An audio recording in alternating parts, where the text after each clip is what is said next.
I was talking to a friend in Brisbane this morning, and with him, I'll usually dial things back because he's rather, I won't say shy, but then maybe again I will say shy.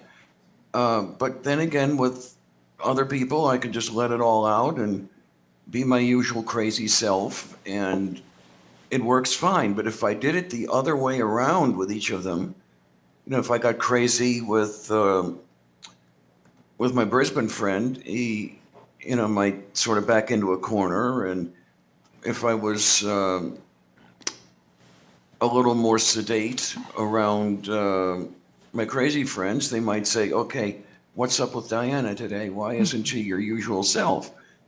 So yeah, it's all part of me, but it's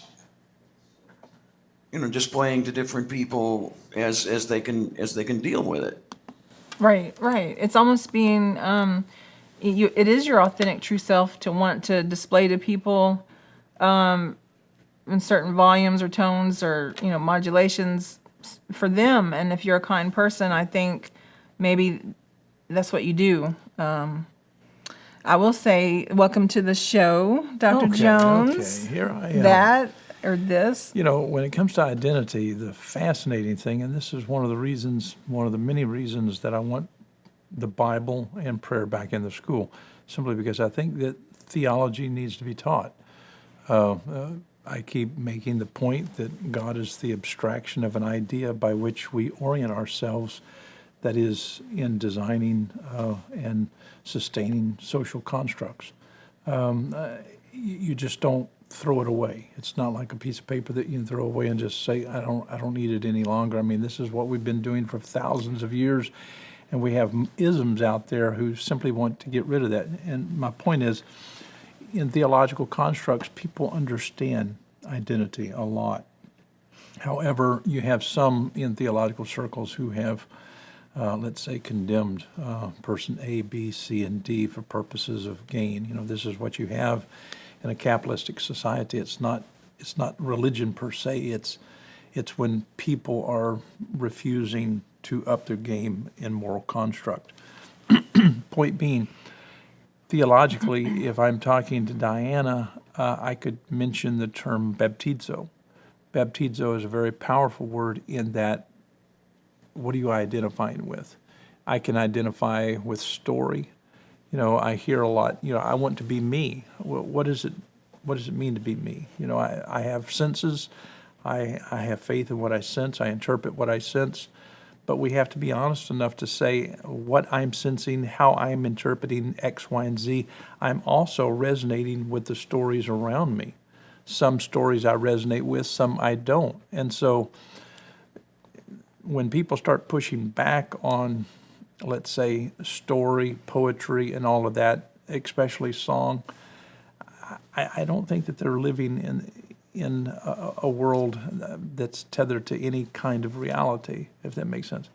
I'm simply making the point this morning that if we are going to deal with identity, let's look at the constructs of old, because I think that history is there for us to learn from. If we made mistakes, let's not repeat them.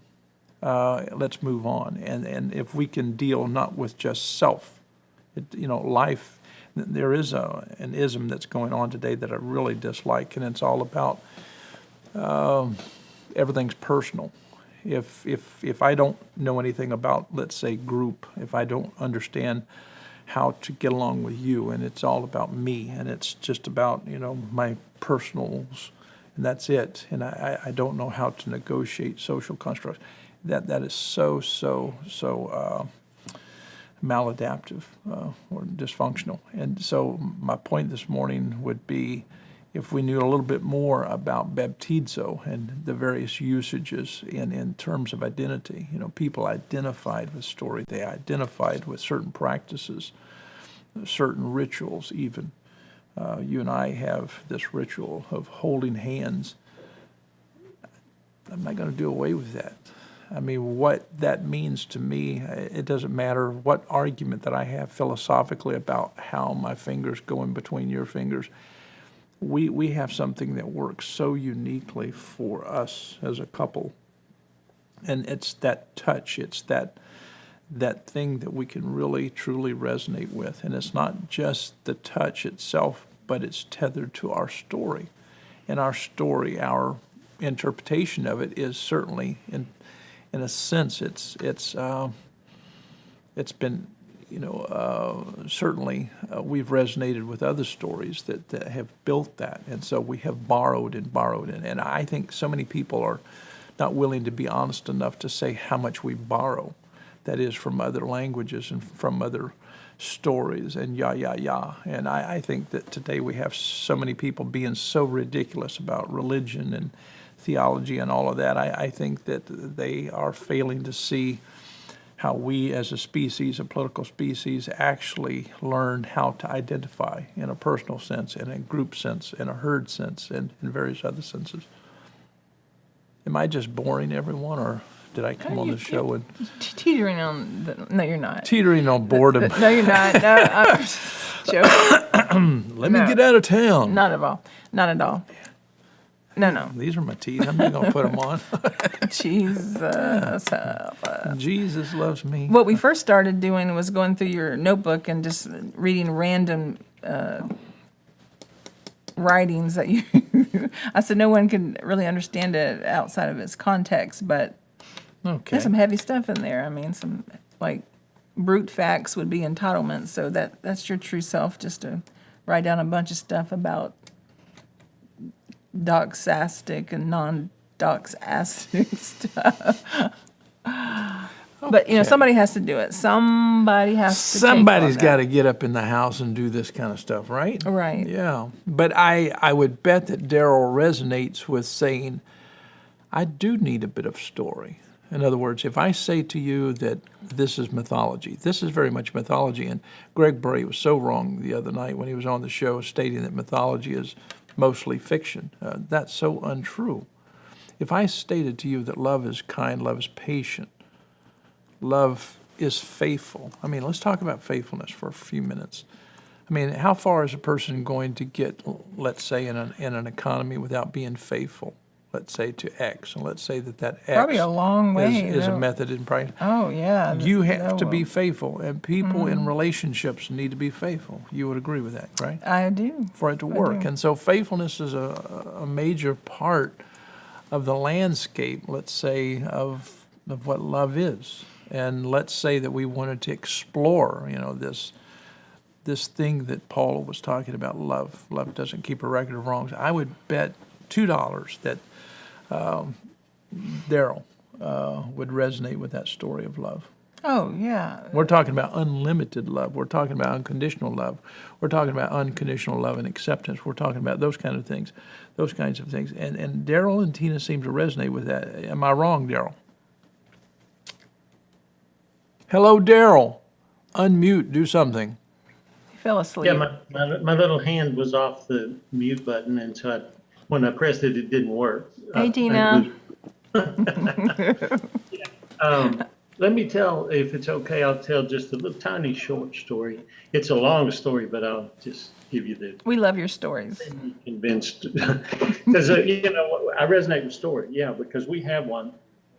I remember pretty much the moment that I fell in love with my wife, and it was wonderful. And, from that time until the time we were married, it was a matter of how do I capture this person and make her mine, so to speak.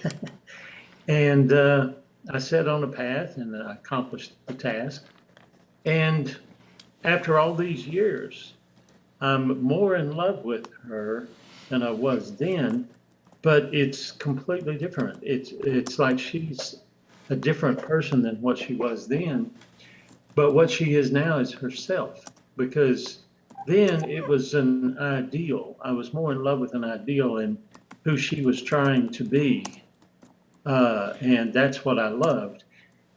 And over time, this ideal began to break down, and this thinking that, this is the way a woman should be and this is the way a man should be before God, help the story make sense. As that began to break down and I began to see her for who she really is, uh, that love just intensified. So it's an amazing thing. It's something that, you really can't nail down. But who would want to nail something like that down? Because we're not done yet. Right. That's cute. That's good. It really It's is. better. I was going to tell Daryl I have a deeper love for his wife than he does because I've always loved her just for herself. I didn't have to go through that man-woman thing. Okay, Skeptical Jed said this about you, Daryl. This is what Skeptical Jed said. Daryl doesn't have a mean bone in his body. It seems. Oh, there's one there somewhere. Okay, pull. Yeah, that's pretty good. That's pretty Yeah. cool. Yeah. Yeah, I would say that's very close. I mean, he's a lot closer to not having one in his body than we are. I've got plenty of mean bones. Diana, you have a mean bone in your body? I have to look around here. Okay. No, that's not very mean. That's not very mean. There's got to be one in here somewhere, but I haven't found it yet. And Daryl, when you fell in love with Tina for who she was, the hair curlers in the morning really did it for you, huh? Yeah, that's Hey, there's a Conway Twitty song that I like that, well, anyway, it reminded me of that. He's talking about standing in the kitchen in your faded cotton gown, your hair all up in curlers, blah, blah, blah. I won't say the rest Keep of it. going. I just love to lay you down and softly whisper. But I'm saying that was love to lay you down. a great song Yeah. about, how his significant other or the person that wrote the song, that was a cool thing for women to say, well, this guy really likes me, and whatever. Like today my hair is really greasy, but I think my husband still likes me. And I tried to cover it up with a hat, but it just looked worse. So, but you still like me. I love you. I mean, goodness gracious. So I felt good that I could, I feel, I know this sounds minute and trivial, but it doesn't matter anymore. When I was younger, I would never, ever, ever be caught in public with like greasy hair and like my fingernails got some dirt under it because we've been working this morning. Right. Well, that doesn't explain the greasy hair, I know, but so the older you get, it seems like you're more comfortable in your own skin, and that's the best thing about getting old. So you youngsters out there, just keep living because it'll feel so marvelous to you the older you get. Typically, if I have anything underneath my fingernails, it would be chocolate.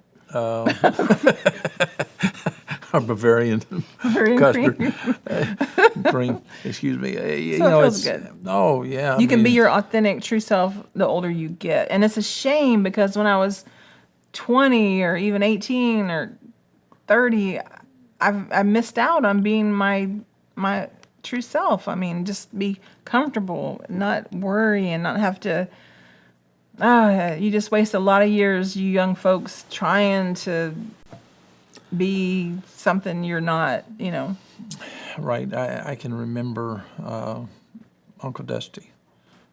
When I was a kid, I was so clean. My parents bought suits and all that kind of stuff for me, and I was never allowed to get dirty. Well, what he did, he found the first mud hole that he could find, and he just picked me up and he put me in the mud hole. And I think that's when I really cleaned up, because, finding dirt, that is, in that sense, having it up underneath your fingernails, learning to adapt to that, that is wonderful. And so, we're talking about adaptive things in relationships, adaptive things in our own concept of ourselves.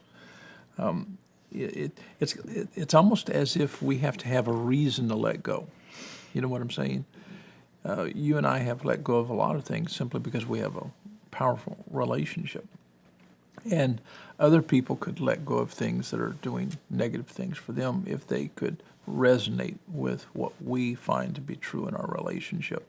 This is why I think this story, not just our story, but Diana's story, Daryl and Tina's story, that is so important. When I look at these people, DB Cisco and Skeptical Jed and others who come here all the time, I wish they were in the studio, because sharing stories, sharing time together, coming together, just having, breaking bread, having communion. What Right. is communion? It's all about, in the Greek text, it's about koinonia. What does koinonia means? What does koinonia mean? Excuse me. It means that when two people get together and they jointly participate, it's not a one-sided party. It's when you have a two-way street. It's about diversity. It's about plurality. It's not about getting stuck. The Apostle Paul wrote a lot about becoming pluralistic, not holding, that is, an opinion of just this, but looking at that. And this is why his juxtaposition, that is, in Greek, is so important for people to study, because the contrast, the juxtaposition, the closeness that we see, it helps a photographer get a better eye. It helps the person who's struggling in life to say, maybe I don't need just one pathway of hope. Maybe I need multiple pathways of hope, because, if you take one path, if you have a narrow way or just one way of looking at something, there are obstacles that may be on that path that may hinder you, and you may get extremely frustrated. But if you have multiple pathways, what you do is you can put this on hold for a few days in order to go down another path, and then you'll have time to think about this other pathway, and you learn how to take the obstacles out of the way or whatever. You learn how to deal with life instead of, you learn how to cope, would be the better term here. You learn how to cope with life and enjoy life rather than allowing life itself to frustrate you. And this is why Yeah, very our true. kids need multiple pathways of hope. They don't need a secular society that's not pluralistic, that's not wide open to the all of it. And so let's put everything on the table. I keep going back to that because what we have with our friends is an openness. What we have with our friends is a commitment to process, looking at things from many, many different vantage points. And so multi-axial, yes, we are. We're not parked in one thing only. And what this does, it lowers frustration. It takes away, in a sense, all of the stuff that says, oh, this is just a one-way street. And this is why when Daryl and Tina come to town, we cry when they go. Yes, I cry my eyes out. I mean, I'm just bawling like a little bitty baby. Why? Because if you think that Daryl doesn't have a mean bone in his body, when you meet a couple like Daryl and Tina and you get to know them, what you find, you find what money can't buy. I mean, you find depth. I mean, this guy has the patience, much more so than Job. He has, I don't know, he has a love for humanity, and he bleeds. He and Tina both, they bleed in a sense just to give life to other people. And that's the thing that I love about those two.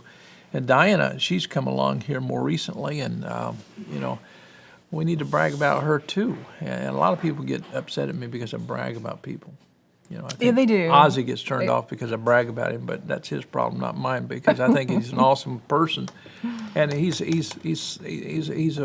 good philosopher. I don't agree with a lot of the things that he says, but I don't find it necessary to argue with him. I would rather understand him. Yeah. I think when you're being sort of effusive on somebody, they just feel uncomfortable. They don't know what to say back, and Like the way you put that. because sometimes you Yeah. feel like when somebody's dumping it on you, you feel like, well, Right. I have to say something in equal measure back to them, but I don't know if I feel that way, or I don't know if I should, or would I weird them out if I do go on and on about them. But I'm glad that you're comfortable doing that, and even though you make people uncomfortable while you do that, like you said, I mean, that's their problem, I guess. But I spent all of my life praising one entity. And this entity was very much just something that, I didn't know anything about. And one day it hit me. What I do know, perhaps I should pay more attention to. And so Yeah. what I do know, I pay a lot more attention to. And so Yeah. it has brought to me quality of life. And so many theists, and please understand, when it comes to theism and atheism, I've walked away from both simply because I find that theology for me is much better if I am suspending my judgment on the question, willing to look at why we use the language that we do in theism and atheism. It frightens me for the most part as to what's happening in the great debate, and this is why I think it's a social disaster. Some people like it because they It's a they like to fight, disaster. and as we can tell in this community that we live in, some people just love to fight.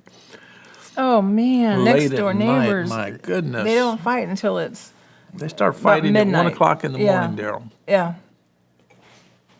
Just I was telling Tina this morning, but I don't know how to really help them. It sounds crazy, but we've spoken with them or to them, and you're not always the person that can help person A, B, or C. Sometimes the more you do, the worse it will get, and there's somebody else that can help that person, and you just have to let go and Right. move on and let somebody else do it. And we have had to come to that conclusion that we can't help everyone we see. We can try, but honestly, we've gotten really crapped on a lot Right. by helping people, and I'm talking mainly, bringing them in our home, bringing them in, trying to give them a place, whatever. We've always seemed to, I don't know if we're gullible or we just really, really want to help them Well, so badly. Well, Just gotten I think that messed on. I think that Christianity hindered us because it's kind of like this, giving someone something that's good for them as opposed to giving them what they want. Okay, Right. a lot of people want something, but it's not necessarily what they need. And some people, they will put on the mask of kindness, the mask of sweetness, or of patience and all of that, just to get something from you.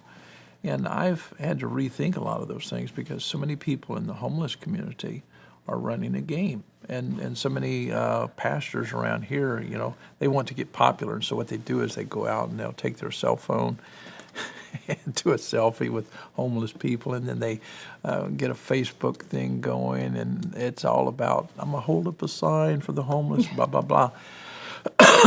But, excuse me, but when the rubber meets the road, they're really not doing anything for the homeless. They're just part of the problem. And yes, I'm talking about people who were in the priesthood and all of that. They seem to walk away and want to make it popular another way. I'm simply saying that we have had a lot of people. I think they want to be. What is the word that I'm looking for? I don't know. I'm trying to read your mind here. If we drive by Bobby Lepinay's church, what do we typically think about? Hipsters. Yeah, there you go. Oh, who said that? I said hipsters. I was like, Daryl, we're talking about pastors who will go out of their way to try to find something really cool. I've got to look cool behind the pulpit. And, about every 6 months, they have a paradigm shift in their church to where, they're very in, they're in the in crowd. And this is the reason I'm making these statements has to do with Price's statement here in the comment section. He said, when young people are more about fitting in to have friends. And that's where I see a lot of pastors today. They're just trying to fit into whatever's popular. And then he makes a wise statement. When older, it's more important about being friends. Just being Just being friends, friends. yeah. Instead of trying to fit in, you're just being friends. And so I love that. I mean, I resonate with that. Yeah. That reminds me of a song that Dion, I don't know if y'all remember Dion DiMucci Sure. from the 60s. He turned to gospel for a few years. I don't know where he's at these days, but he wrote a song and some of the words in it I really liked. He said, "They said I was square, so I tried to get round." And that's about what you're accomplishing when you're, trying not to be a square.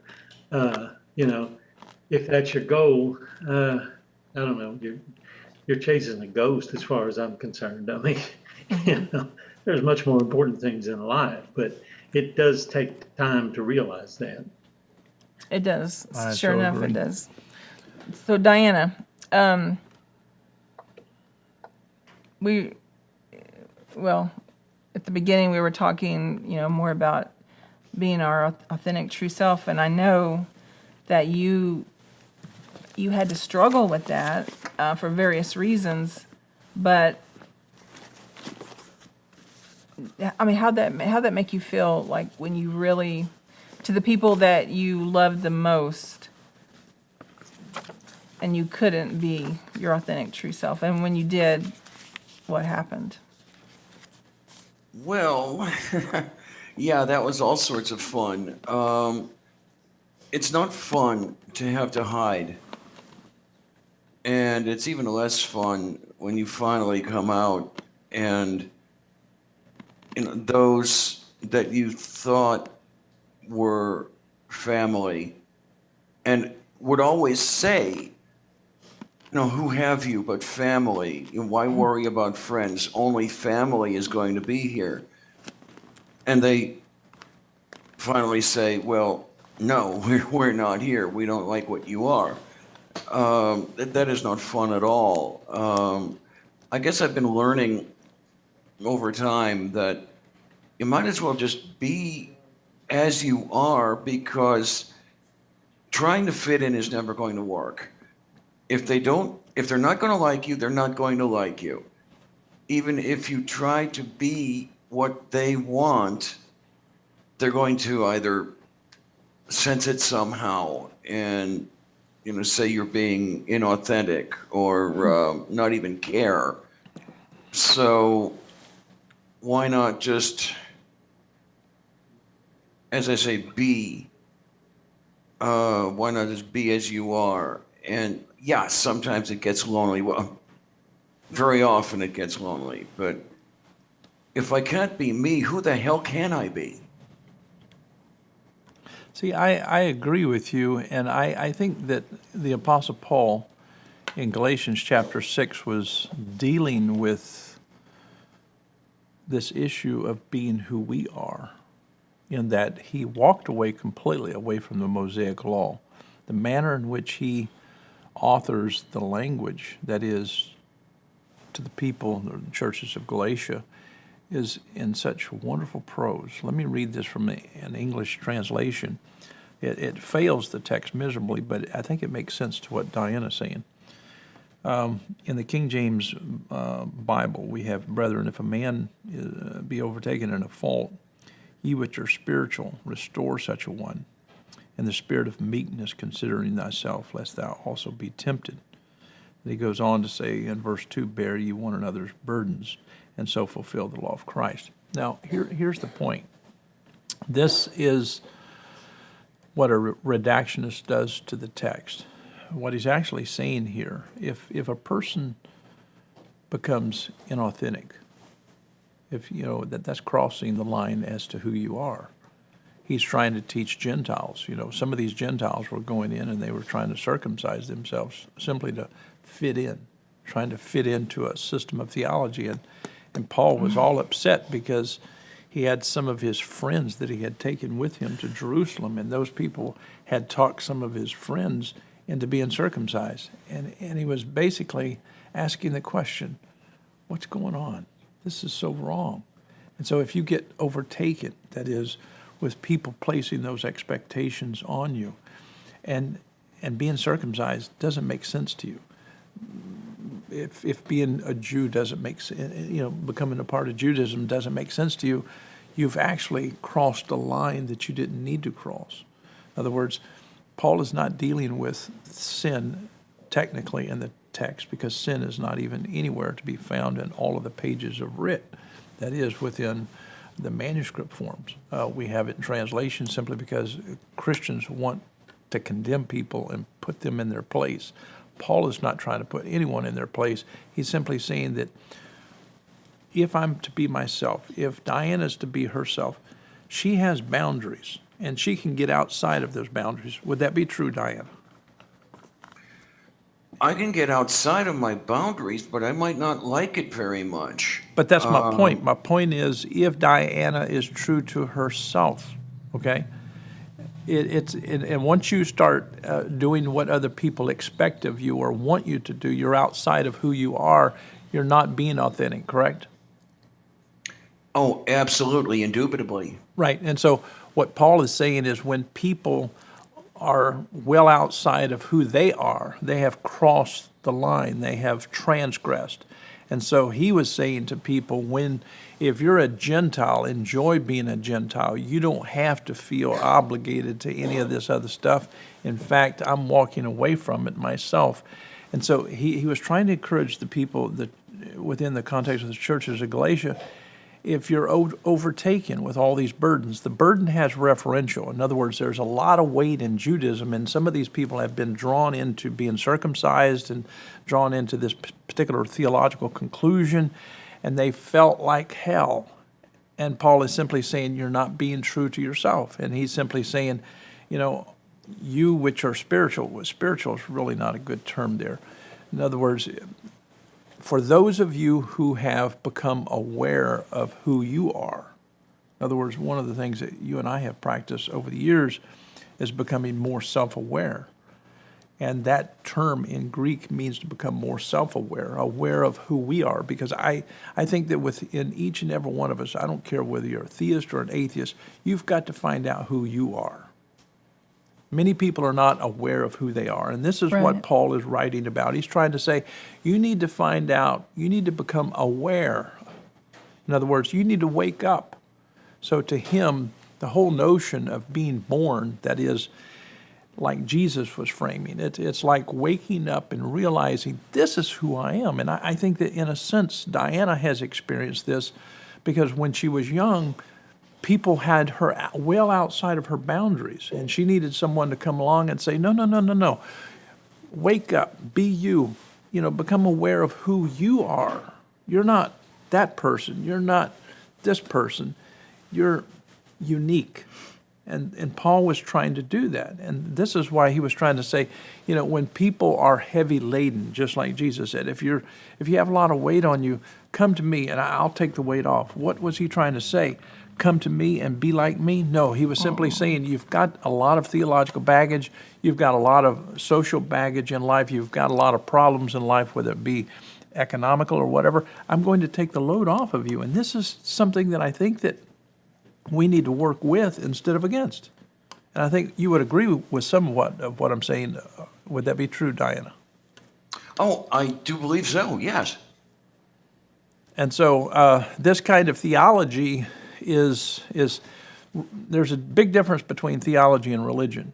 What I'm speaking about is a theological approach and why theology does exist and why it is an orientation that is for how people tend to work socially and work that is within, if that makes sense. And so, a lot of people, they borrowed much from theology, and now we call it psychology. They borrowed much from theology, and now we have it sociology and so on. And so a healthy study of theology will certainly suggest we need to give a lot of credit to a lot of the ancients simply because they were dealing with a lot, and that isn't being done. The Great Debate is almost like the church. Those people in the Great Debate have become the liars. They have become the pastors. Just like in the church you find liars behind the pulpit, the greatest debaters that I see in the Great Debate, they are lying to people left and right. That's pretty strong there, Jones. That is strong. But I mean that. I really do, and I have justification for saying that. Yeah, put me to the test. Wow. Good drink. Okay. That's I thought I'd get some feedback off of that from Daryl or Diana. Come on, talk to me. Well, my mind is going a completely different direction, but I guess that is not too out of the ordinary. I was just thinking about yesterday participating in one of the most significant things I've been involved in ever, as far as I'm concerned. It has everything to do with what we're talking about here. It's about people being themselves and making connections. I went to a graveside service for a man who stayed at the facility where my brother has been staying for the past few years. And no one knew exactly how this thing was going to go, but the family of this man all came and they started noticing this group of people that were gathering, kind of outside the little tent area where the service was going to take place. And it took a couple of them a minute, but they realized who these people were. These are the people that have lived with him the past few years. And apparently none of them had ever been to see their family member at this facility. And so they knew nothing about him in his last few years. And they came and began to draw from my brother and the other friends, the family that had adopted this man. And there were tears shed, there was embracing taking place. And I started wishing that there was a camera crew on the scene to document this because it was so unusual and so unique, but at the same time wonderful to see this family who completely lost touch with their family member, I guess, and I'm not sure why. I know he had mental issues, he had drinking issues, but my brother and the others at this facility got to know him for who he was. Right. And they began to share that with the family members. And like I said, it seemed to mean so much to the family, and there was no bitterness, there was no resentment. It was like a reunion of sorts. And it's just kind of almost beyond explanation, but it's just the human experience at its best, as far as I was concerned. And it got to the core of people just relaxing and being who they were and communicating on a level they probably never communicated before. So I don't know. That's the kind of things that I look for. Bypassing judgment and, the ordinary, stepping out of, what usually takes place and seeing something extraordinary. I think it happens, and I think I witnessed it yesterday. That sounds marvelous. It kind of had a flash to me, Diana, that like if your parents were alive today, or him and her, they were alive today, if they could just see you and listen to you and hear you encourage other people and hear other people, just really say how you've helped them, and the things that you're doing now and even your cooking show. I mean, do you think that there'd be a chance that they would come along and then just be so proud of you? I don't know why they wouldn't, I don't know. I really don't. They wanted something very specific. I mean, I joke about it when I say that they wanted a good Slovak Catholic doctor / lawyer / engineer son who would marry a good Slovak Catholic girl and give them lots of grandchildren and wipe their arses in their old age. So I don't know if anything I'm doing now would make a difference. Yeah. I mean, I'm happy, generally speaking, with what I'm doing. Not complacent. I'd like to do more, but it's not that bad a life, really. It's not. Even if it isn't what they had in mind. Yeah. I mean, I understand their expectations were something that they placed on you, and that it wasn't for you. You know, they missed out, and I can't fix it, and I feel bad. You know, I think if they could just meet her, you know, just Right. if they met you and they didn't even they didn't know who you were, you know, they didn't recognize you or whatever.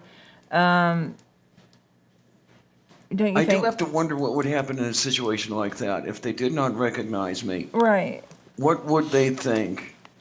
And for all I know, they would think rather well of me Exactly. until they found out who I was. Oh, well, I'm sorry. It's a sad story to me. You know, I could take Diana to so many churches here in town, and people would love her. And then when you know, if she would say to Ted Traylor, yes, I'm transgender, all of a sudden he would be thrown out. I mean, Oh, don't go that far. That's oh, not. come No, on. don't. Let's be open and honest about this, because if Diana walked down the aisle at Olive Baptist Church and said, hey, listen, first of all, I love you people. I mean, I love you very, very much, and I'm here. And Ted would say, well, thank you for walking the aisle. And he said, well, just a minute. I don't want you to be confused, Ted. I'm not giving my heart and life to Jesus. I'm an atheist. I'm actually transgender as well. And I don't think that Ted would be saying, well, let me give you the right Well, hand to of the fellowship and family. let you join the church. Because if the church voted at that particular time on you to become a member, or and if you said, hey, I want to be baptized, though, because I would like to identify with the community of people around here, they would not do that. Am I wrong? Well, you said kick out.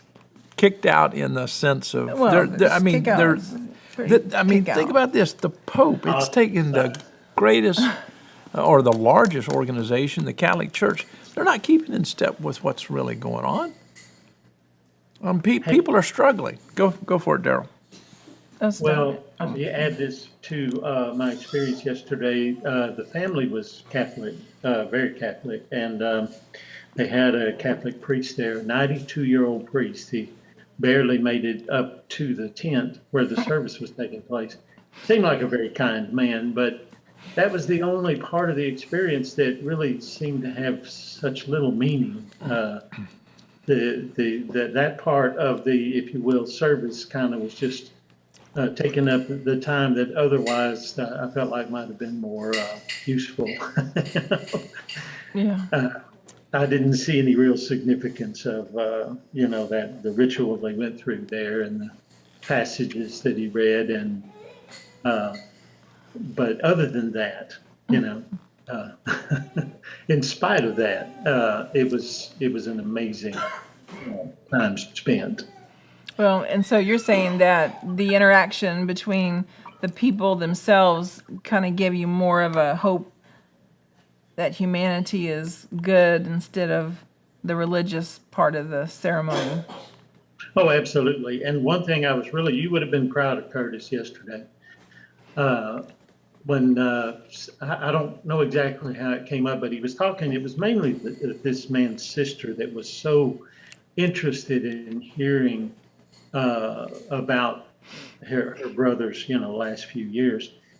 And it was something was stated about, well, he might be in hell or something like that. And Curtis said, well, I know for a fact that there's no way that can be. Good for Curtis. He really, he didn't care who thought. Good, yeah. We are proud of Curtis. We are. We do need to address something. D.B. Cisco said, I was raised without religion. Was I blessed or cursed? And I stated, I typed this out, you are blessed in being you. This is, it's a blessing to be aware of who you are, what you're about. Most people are not there yet. Yeah. That takes a lifetime sometime, and some people never get there, and so you're very blessed, and so Did we're he, thankful to have you in our lives. Go ahead. DB Cisco, I said, did he call you Lady Di? Or is he talking to Diana? Or, he thought Diana said Everybody does that to me. I was like, well, I'm that's a getting used to compliment. it by now. Okay. But it's Okay. interesting, Dr. Jones, when you mentioned that, should I walk down the aisle of the church you had mentioned, something very similar actually happened to me back in '86. My grandmother had died. There was the funeral service, a Catholic funeral service, and I had arranged to sing. If you're familiar with Handel's Messiah, there's one of the numbers, the trumpet shall sound and the dead shall be raised. And I wanted to sing that for everybody that was there at the service. And it was, me doing it for them because that's what they believed. It's not necessarily what I believed at the time. And it happened to come out in the choir loft that I was an atheist. And some of the people looked at me, what are you doing here? And I'm doing this for them. Okay, this is what they believe. This is what comforts them. And they still didn't get it. So it was kind of sad, but I know where you're coming from when you say that, Dr. Jones. Hey, we're out of time. Reflections is coming up, so we need to get out of here, don't we? We do. We absolutely do. But, yeah, some interesting question. Which is better, to love or be loved? Well, DB Cisco said, I want you to be happy. Mom said that. And Dad said, make others happy. would you like for people just come on up here and you can just continue this, or do you want to reset up? We probably need, ladies, are y'all going to do reflections? Momo, sure? Kaylee Bop? Think so? Okay. Well, we'll just probably, Well, we're going to sign off for a couple of minutes. We'll be back on. So Yeah. thanks. Bye-bye. see you next week.